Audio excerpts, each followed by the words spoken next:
vous souvenez de mon ami Rabab qui prenait des leçons de science avec moi? Rabab? Ah, la fille du fabricant de sel. Oui, je me souviens d'elle. Lui est-il arrivé quelque chose? Elle va bien? Elle voudrait me voir. Est-ce que vous me permettez de l'inviter à venir à la maison? Bien sûr. Tes amis d'enfance seront toujours les bienvenus à la maison. Merci, papa.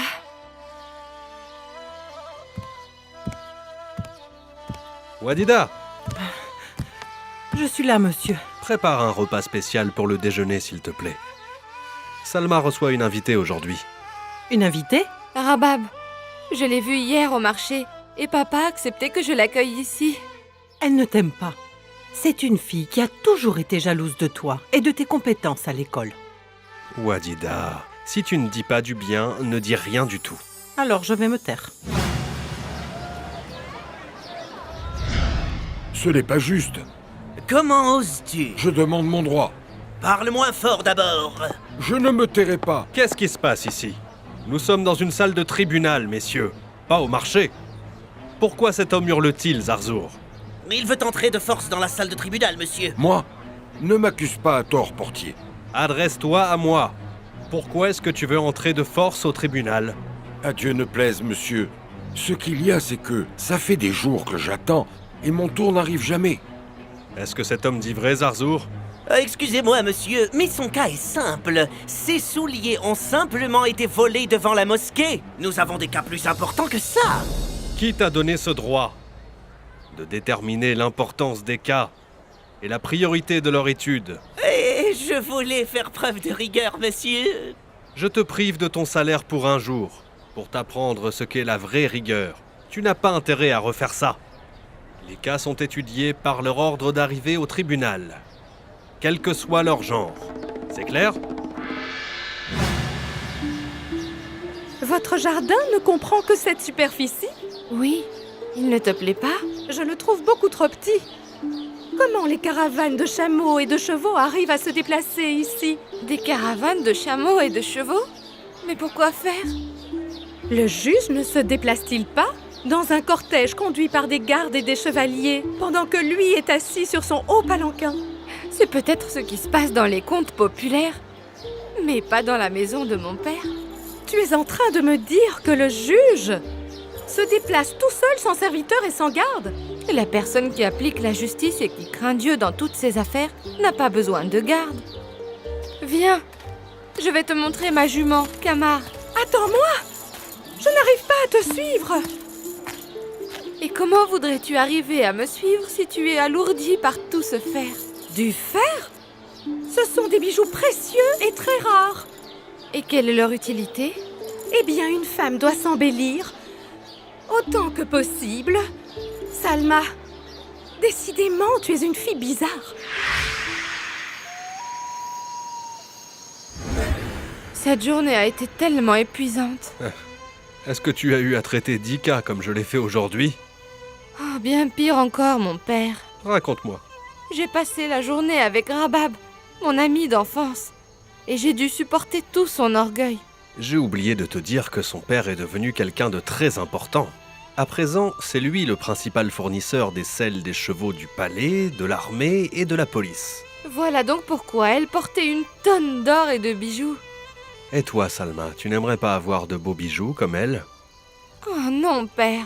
L'extrême richesse change négativement la morale et la nature d'une personne. Ce n'est pas une règle, ma fille. La femme de Pharaon était l'une des femmes les plus riches de son temps, et des plus valeureuses. Elle avait donc toutes les raisons d'être forte et orgueilleuse. Mais à l'inverse, elle était pour tous un exemple d'humilité et de bonté. Comment ça, papa? Racontez-moi son histoire. La reine Assia, fille de Mazahem, était le personnage féminin le plus important de son temps. Non seulement parce que c'était la femme du pharaon, mais aussi parce que son arrière-grand-père était également pharaon d'Égypte, à l'époque de notre prophète Joseph, paix soit sur lui. Ainsi, par son mariage avec elle, Pharaon a gagné sa légitimité et sa force. Avez-vous apporté la nourriture et les affaires que nous allons distribuer aux pauvres? Oui, votre majesté, tout a été préparé. Le cortège attend le signal de départ, votre majesté. Je n'ai pas demandé de cortège. Je ne veux pas m'exhiber, Péta. C'est pour des raisons de sécurité, Votre Majesté.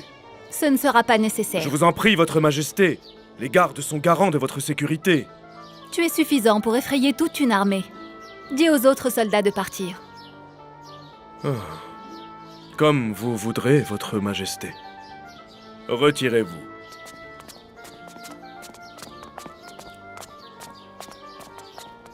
Et toi, Titi, dis aux servantes de rester ici. Tu viendras seule pour servir la princesse Estnevert. Vos désirs sont des ordres, Majesté.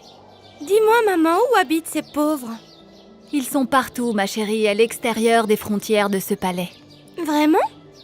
Mais moi, je ne les ai jamais vus. Nous devons toujours nous débarrasser des gardes et de leurs disciples, ma fille, pour pouvoir voir la réalité des choses.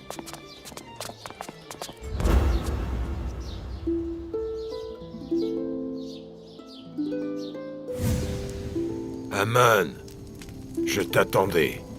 Oh, je ne voulais pas vous perturber alors que vous écoutez de la musique, Majesté. Je t'écoute. Quelles sont les nouvelles? Tout va bien, Votre Majesté. De quel bien tu parles? Alors que sur ma propre terre, on adore un autre Dieu que moi. Il ne reste des disciples du prophète Joseph qu'un seul homme, Majesté. Ce seul homme, Aman, pourrait se transformer en une armée si nous le laissons faire. Vous avez raison, Votre Majesté. C'est pourquoi je vous ai apporté sa tête. Elle est ici, dans ce coffre. Ah, tu as très bien agi, Aman. Maintenant, je peux être rassuré pour ma royauté et ma divinité.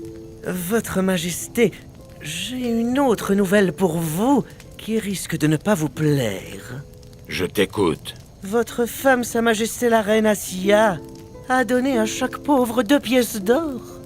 Dans ce cas, j'annonce aujourd'hui qu'il y aura de nouveaux impôts. Ce sera 3 pièces d'or pour célébrer la fête du roi, du dieu.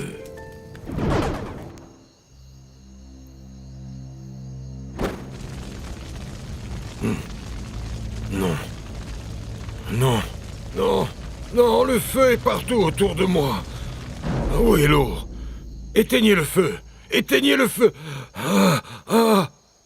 Calme-toi, Pharaon, tout va bien. Ce n'était qu'un mauvais rêve. Tu veux dire un horrible cauchemar? Qu'est-ce que tu as vu?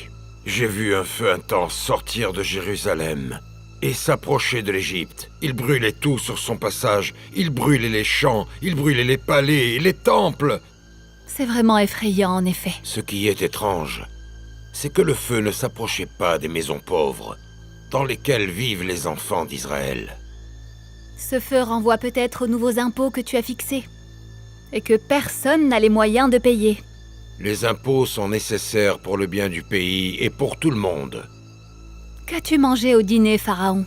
Pratiquement rien. Seulement un agneau rôti et quelques poulets. Le cauchemar que tu as fait est sûrement dû à ce copieux repas que tu as eu. C'était seulement un agneau. Non. Il faut que je consulte les voyants maintenant.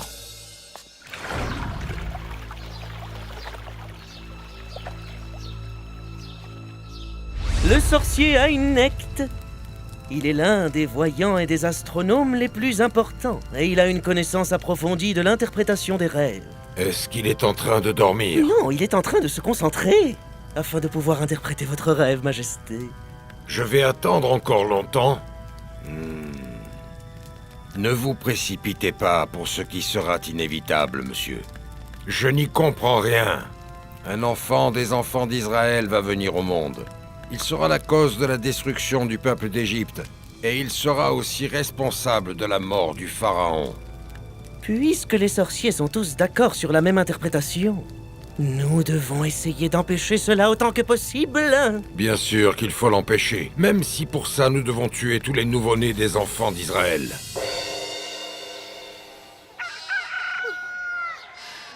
Oh, mon fils chéri. Sois patiente, Zohar. C'est la volonté de Dieu. Non, Raïl, c'est la volonté du pharaon injuste. Parle moins fort. On pourrait nous entendre. Si seulement nous avions la possibilité de quitter cet endroit. Et pour aller où, ma fille Kulthum? Ici, c'est une terre de bénédiction. Et on ne sait jamais Il y a peut-être des tyrans et des oppresseurs partout dans le monde. Le tyran que l'on connaît est mieux que celui qu'on ne connaît pas. Vous dites ça toutes les deux parce que vous n'avez pas été blessés comme moi. Mon fils a été tué devant moi alors qu'il n'était qu'un bébé.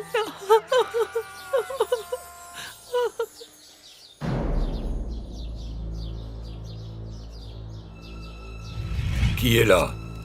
La reine Assia. Bienvenue à vous, votre majesté. C'est sans doute une affaire très sérieuse qui t'a certainement incité à venir à la salle du trône. Je voudrais te parler, Pharaon. Et en privé. Que tout le monde quitte la salle. Oh, avec la permission de leur majesté le roi et la reine.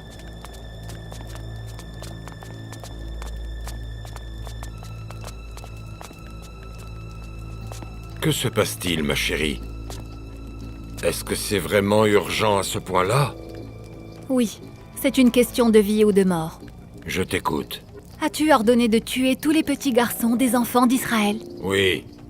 C'est une nécessité pour assurer la stabilité de l'Égypte et sa sécurité. Quelle stabilité si tu tues les nouveau-nés? Un jour, l'un d'entre eux viendra pour me tuer et prendre ma place. Qui t'a dit ça? Ce sont les voyants et les sorciers. Ce sont les voyants et les sorciers qui règnent sur l'Égypte maintenant? La royauté ne te concerne en rien, ma chère femme. Je sais que c'est toi le pharaon. Mais j'aimerais te rappeler que mes ancêtres ont établi une grande civilisation. Et ils ont laissé des traces qui ne seront jamais effacées. De leur honnêteté et de leur sagesse. C'est la reine Assia qui m'apprend les origines du règne. Non, je te préviens de la colère des faibles. Que veux-tu dire par là? Ces gens vulnérables des enfants d'Israël vivent à notre service. Ils veulent juste assurer de la nourriture à leurs enfants. Si tu tues leurs nouveau-nés, tu mets fin à leurs espoirs. C'est plutôt convaincant. Mais comment veux-tu que je revienne sur ma décision? Quand on est sûr de soi-même, on peut réparer ses erreurs. Non. Je perdrai mon prestige de roi. Mais peut-être que je peux revenir sur ma décision et me rétracter à moitié. Comment ferais-tu ça? Je tuerai leurs enfants pendant 1 an et je les laisserai vivre l'année qui suit. Crois-tu que ce soit une solution? C'est une solution qui préservera la dignité du pharaon et qui ne nous privera pas des servants. L'année de pardon est passée, pendant laquelle le prophète Aaron, paix soit sur lui, est né de son père Omran et de sa mère Yochébed. Et l'année qui suivit, les gardes ont été obligés de tuer tous les garçons nouveau-nés des enfants d'Israël.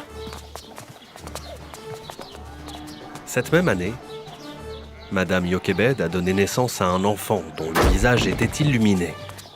Ce sera le prophète Moïse, paix soit sur lui.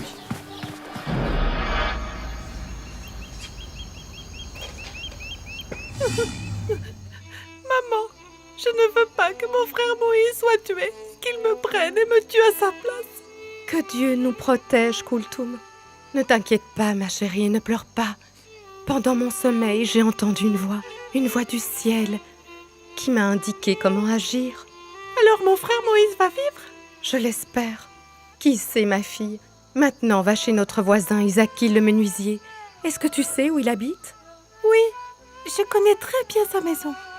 Dis-lui de te donner un petit coffre de la taille d'un bras, très bien construit, de façon à ce que l'eau n'y pénètre pas. Est-ce qu'on prépare nos affaires pour partir?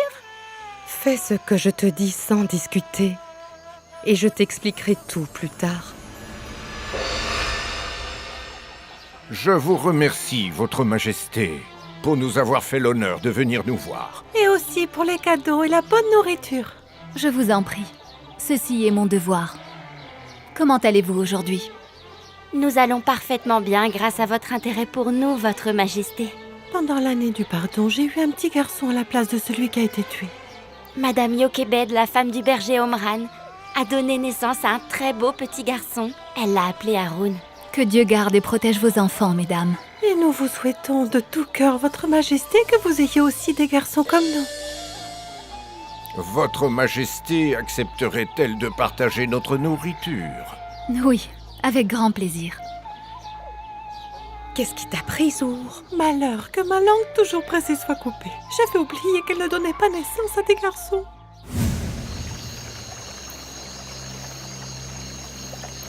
Maman, il n'y a personne. Tu peux tirer la corde maintenant. Quand le coffre arrivera sur la rive, j'allaiterai le petit, pendant que toi tu continueras à surveiller. Comme tu voudras, maman. Je te tiens. Qu'est-ce que tu as, Kulthum? Je voulais juste te taquiner. Maman, regarde, notre voisine Rahil est venue nous rendre visite. Rahil, tu es la bienvenue. Je me sentais un peu triste. Et je sais que tu es la meilleure pour réconforter et soulager les peines. Si tu le dis. Non, c'est la vérité. Yokebed, pourquoi tu regardes du côté du fleuve? Mais non, qu'est-ce que tu dis? Aurais-tu quelque chose à manger pour moi? Oui, bien sûr. Viens avec moi.